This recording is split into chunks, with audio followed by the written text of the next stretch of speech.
Welcome to Growth Room Podcast, where conversations are used as tools for learning, clarity, and growth. If you're just starting out in marketing or thinking about getting into it, you have probably asked yourself questions like: is marketing saturated? Am I starting too late? Am I even good enough? So today's conversation is just for you.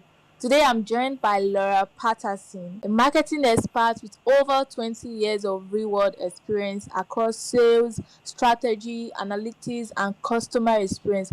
Laura is known for breaking marketing down in a very practical and honest way. No hype, no pressure, just clarity. So, in this episode, we are talking about what the marketing industry actually looks like today, how competitive it really is, and what beginners should focus on to grow with confidence. So, Laura, welcome to Growth Room Podcast. I'm so happy to have you here. Thank you for having me, Favor. I'm excited to be with you and your community. Let's talk about marketing. Yeah, yes. Let's talk about it now. So the first question I'm going to be asking is, what's the marketing industry like? Like, what does it look like? So, let's be sure we're on the same page. Okay. Marketing is about finding, keeping, and growing the value of customers. Okay. That's why we do marketing. And there's two kinds of marketing. There's the upstream and there's the downstream. And most people want to jump right into the downstream, like doing emails and social media and creating their website and going to events and all of the doing podcasts, Okay. right? Writing content.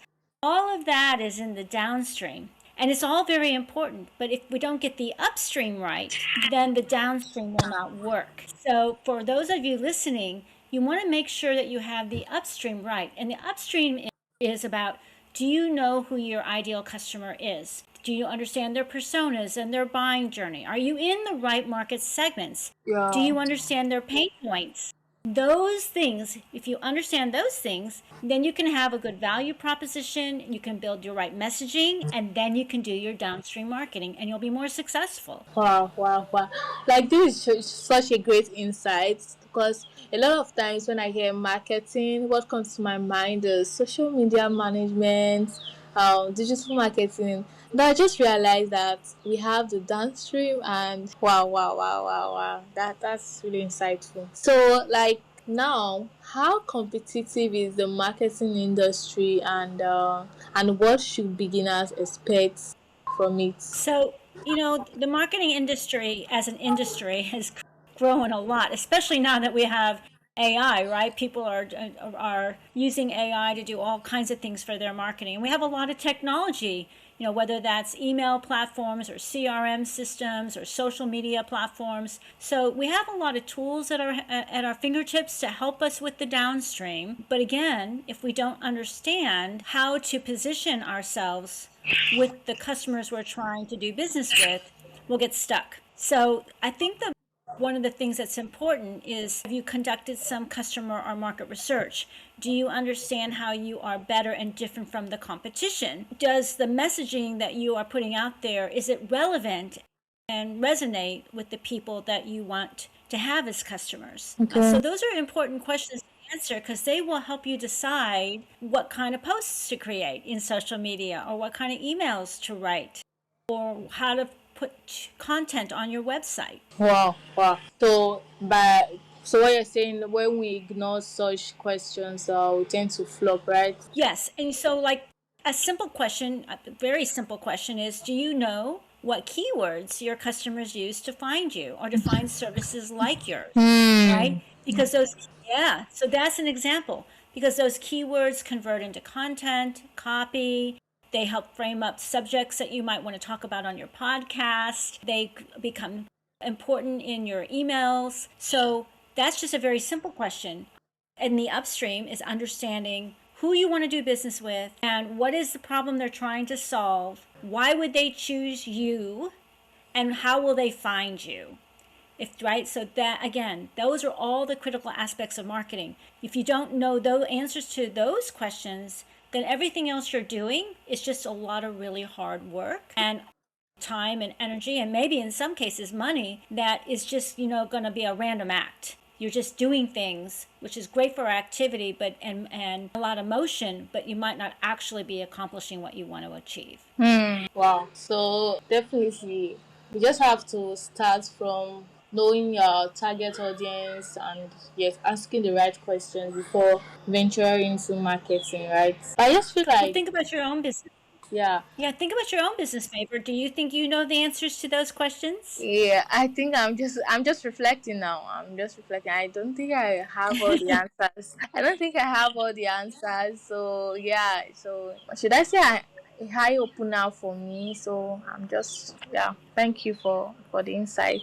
Okay, so now in marketing, what aside from okay, maybe you've already figured out your audience and uh and all that. So what else should we focus on when we pass that stage? I'm sorry.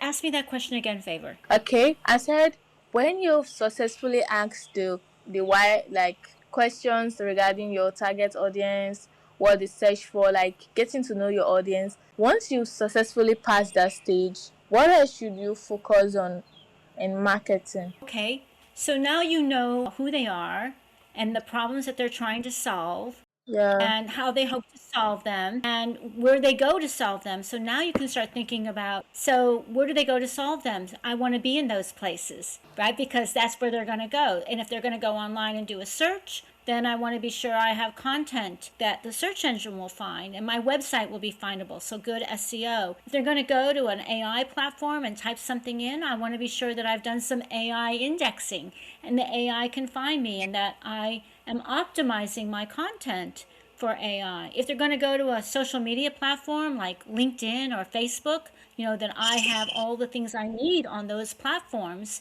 and I'm doing things on those platforms. So if you're business to business, maybe you're on LinkedIn and you have your profile and your company profile, maybe you have a newsletter and you're engaging with your community about what their problems are and how you can maybe help solve those problems because maybe you're offering up some advice that will be perceived as trustworthy and demonstrate your expertise and your authority and your experience.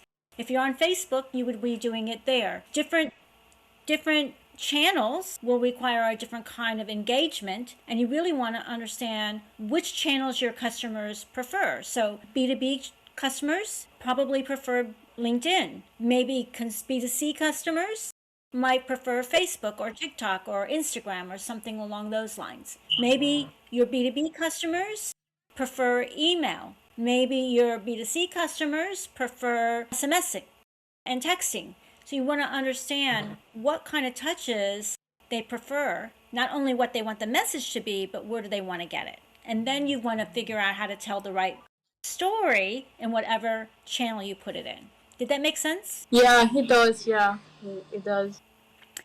I think it's very easy just to start doing things, just randomly do something. I'll randomly send out some emails or I'll randomly put up some reels or I'll randomly create some articles or whatever it might be. And we want to be careful not to do that because in a way, not only is it inefficient and wasting your energy, but it may not actually be relevant or resonate with the people you want. And so then when they think about you, they won't actually be thinking about you in the way you want them to. Okay. Okay. I think that brings us to personal branding. Yeah. A lot of times I've heard people talk about personal branding, personal branding. So what's your take on that? It's a great question. So a brand is really a kind of like a shortcut. It's in a person's mind when they think about a particular category, then that brand surfaces as one of their choices because they know it. So, a common example might be, when you think about chocolate, who comes to mind? And you might think Godiva or some other brand, one or two other brands, right? Might be Hershey's, Godiva, and Lindor, right? So those are my three that just came to mind off the top of my head. A brand is how to get into that group when they think about the kind of product or service that you offer. A personal brand is very similar. When I think about someone who I could trust with my banking, who would I want inside there to help me with that? Or trust with my, in the US, we're coming up on tax season. So who will I want to trust as my accountant? So a personal brand is about establishing your expertise, demonstrating your experience, demonstrating your authority, and being trustworthy. Those are the same important characteristics of a company brand. I mean, why would you do business with a company that you didn't trust or do business with a company that you didn't think was an expert in the space? So branding is around those kinds of attributes. Okay. Okay. I think the reason why I'm asking is that I think that there has been a misconception about branding. When we wear branding, what people think about is aesthetics. What people think about is the kind of clothes they wear, kind of like just aesthetics. Yeah, I think I get what you mean. Like personal branding. Thank you. When people think about branding, a lot of people just automatically think, oh, I need a logo, I need identity, Yeah, I need a font, I need exactly. color, right? Yeah. Yes, and that those will be helpful, but you want that to reflect what it is that you're promising because a brand is a promise. What are you Yeah. promising? And you want your brand to reflect that. So, it's one reason why a lot of people in the financial services industry, they use green, right? Because green reflects money. And then they may have another color or they maybe in consulting firms a lot of blue because blue kind of reflects trust, right? So Yeah. different colors have different meanings and different fonts convey something different. A lot of people think of very scripted fonts as kind of more feminine and blocky fonts or something as more masculine. But so, that's where having someone who understands identity comes into play. That's not particularly my specialty, but there are a lot of people out there. But until you understand what your value proposition is, what your promise is, why people are going to want to buy and work with you over others, until you have all that clear, you can't really make a brand. So those things and those questions need to be answered. So when you sit across the table from a person who is an expert at branding, you will be able to answer the questions they will need in order to create a really good identity for you or your company. Thank you so much for these eye openings that you're sharing. Okay, so I think I have one question that has been You're disturbing my welcome. I mind. hope this is going to be helpful to your Yeah, community. it's really going to be helpful. Like I'm already feeling helped, or I feel helped already. So yeah, it's going to be helpful. Now a lot of us have this feeling of market being saturated, and also there's this feeling when you are learning a new skill and then you're just all motivated, but when things don't go the way you plan, you just tend to give up. So how do you handle that?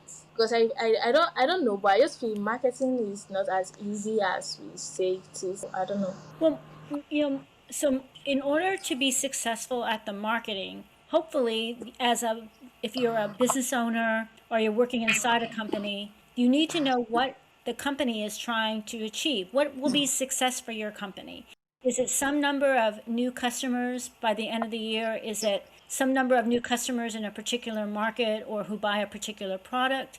Is it some amount of business that you want to continue to have with some number of existing customers? Do you want to do more business with some customers or expand the kind of business you're doing inside a customer? So we can pick simple things. Let's say you have a salon and it's a full service salon. Well, you may want some of those customers that come in to get haircuts. But if you have a full service salon, you may want to have them increase the amount of money they do with you by getting their nails done. I'm just using this as an example, right? If you're in the B2B space, maybe you are an accounting company, accounting firm, and you offer bookkeeping services, and now you want the bookkeeping customers, to come and have their taxes done with them. So that would be a way to grow that business with the existing customers. If you want to get more customers, you might have to think about, are there more, if you're in a geography, can I get more customers in this geography?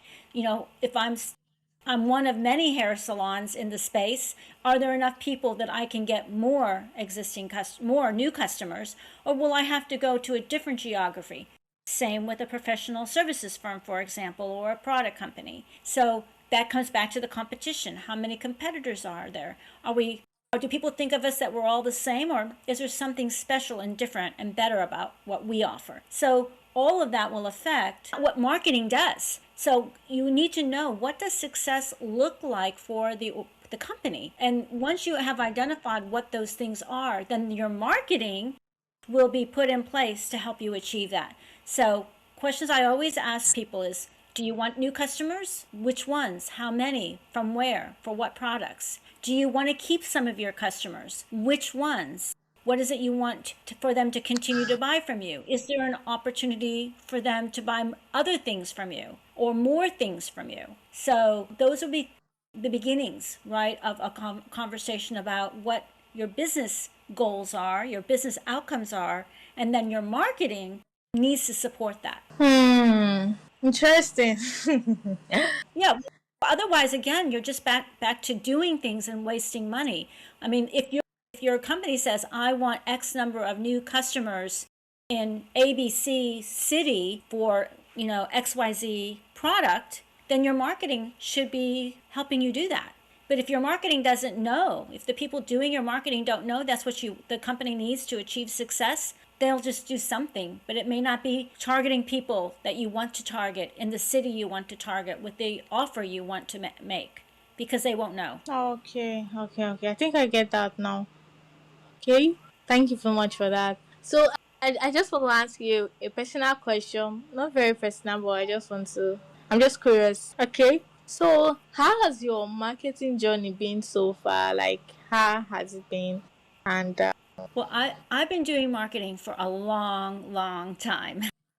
And I started my career on the data side in the upstream. Looking at one of my first jobs was to help segment the existing customer base and to identify different customers into different segments so we could market particular products and offers based on those segments. So that was where I started. So obviously, when I'm talking about this kind of work, it's the actual place where I began my career, and I could see how it made a difference in growing the share of wallet and in keeping those customers and getting more yeah, loyalty and referrals from those customers because I understood the different segments and what we wanted each of those segments to do. And that's been pretty consistent throughout my, 40 plus years in marketing, that yes, I want to do those campaigns. I want to run those campaigns or those programs or go to those events.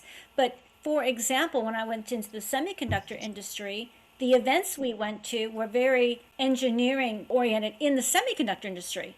And when I went to a couple of those, like Semicon and Westcon, when I first joined the company, I asked the question, why are we going there? We're just talking to people like us. Those aren't the people who are going to buy our products. And so we started to do, again, back to segmentation. Yes, we wanted to talk to engineers, but we wanted to talk to engineers in the automotive industry. We wanted to talk to engineers in the computing industry and engineers in the consumer electronics industry and engineers in the communications and networking industry. And once we understood that those were the kinds of engineers and business leaders we wanted to talk to, we could change the events, right? Because now we knew we wanted to go into target rich environments, not just where there were a bunch of other engineers in the semiconductor industry. So that's how it can make a big difference. So we have been wasting all that time and money, and events are expensive, to go to places that we were just talking to ourselves. And we shifted to a different kind of a approach by using data. We were able to figure that out, which made the most sense for our segments and which events made the most sense based on that. So is that a good example for you, Favor? yeah, it is. It is. I think I understand that. Understand. I think I'm going to appreciate your efforts and for not giving up. Yeah, because I know a lot of persons started marketing and they've given up, and you've been there for a very long time and you're still active. I like that. Yes, I've been doing it a very long time. There are a lot of good books out there for marketing. If people are interested in a book on marketing, I recommend Phil Kotler, Okay. Kotler. Phil Okay. Kotler. He has a book on marketing. Wow. Another good book is called Blue Ocean Strategy. That's Blue a really Ocean. another good book. Blue Ocean Strategy is Wow. a good book. And of course, I have books like Fast Track Your Business is a book you can buy also on Amazon, and it would be another book to consider. So there are lots of good books out there in addition to good podcasts like this one. But sometimes it's helpful to have a good book. I think I'm going to look it up and yeah, get one for myself. Yeah. Yeah, yeah, that's how much I'm passionate about marketing. Yeah, so I will. I have to grow. So, lastly, I think I'm just going to ask this question. Now, what do you have to say to people who think marketing is a get rich quick scheme? So, what do you have to say to them? Well, I am passionate about marketing, finding, Yeah. keeping, and growing the value of customers, and it is the the it's a partners with salespeople, and so we have to work really well with the people on the business and understand the business, and we have to work Okay. well with the salespeople who are trying to bring in the business and the product or people making our services so that they can bring the right products and services to the right customers. And then we have to work with the service people to make sure that they are delivering good service quality so we can keep those customers. So marketing is pretty important. It's right there. It's the pivotal part of the company's success. Okay. So, I'm not sure if I got what you said, but the question is marketing a get rich quick scheme? Like something that will make you rich overnight? Like, yeah, that's what I'm asking. Is marketing what? I'm sorry, Favor. Say that one more time. Okay, okay. I'm asking, is marketing a get rich quick scheme? Something that would make you rich overnight? Did you say a get rich quick scheme? Is that what you said? Yeah, yeah, exactly, exactly. No, marketing is about the long term. Marketing is about creating a Okay, sustainable long term future. Marketing isn't about I'm going to just put something. Think of marketing a little bit like getting ready to go fishing. okay, You have to know what kind of fish you're going for. You have to know where that fish are. You have to know what kind of bait that fish likes. You have to have the right gear and tackle. If the fish is out in the middle of the ocean, you're not going to a shore to get it. And if you're in the middle of the ocean and you want to, you're going to need different kinds of equipment than if you're on the end of a pier. So marketing's pretty much not a get quick rich scheme. It needs a lot of preparation to do it well. So yeah, I would say you got to do it well if you want it to help if you want to grow your company. okay. Noted. I think I'm just going to put all of these into good use because I'm learning. And I believe my audience are grabbing a whole lot from this, and I can't wait to share this episode to the whole world. And once again, thank you for showing up on GoTo Podcast. And is there a way my audience can connect with you in case they want to learn more Well, about marketing? thank you for having me, Faber, and I do hope everyone took away at least one good idea. And Yeah. they can find me on LinkedIn under Laura Patterson, or they can Okay. email me at Laura P as in Peter at Okay. visionedgemarketing.com. That's all one word, all All spelled right. out. Visionedgemarketing.com. Wow. Okay. Thank you so much for that. Yeah, I'll reach out. Thank Thank you. you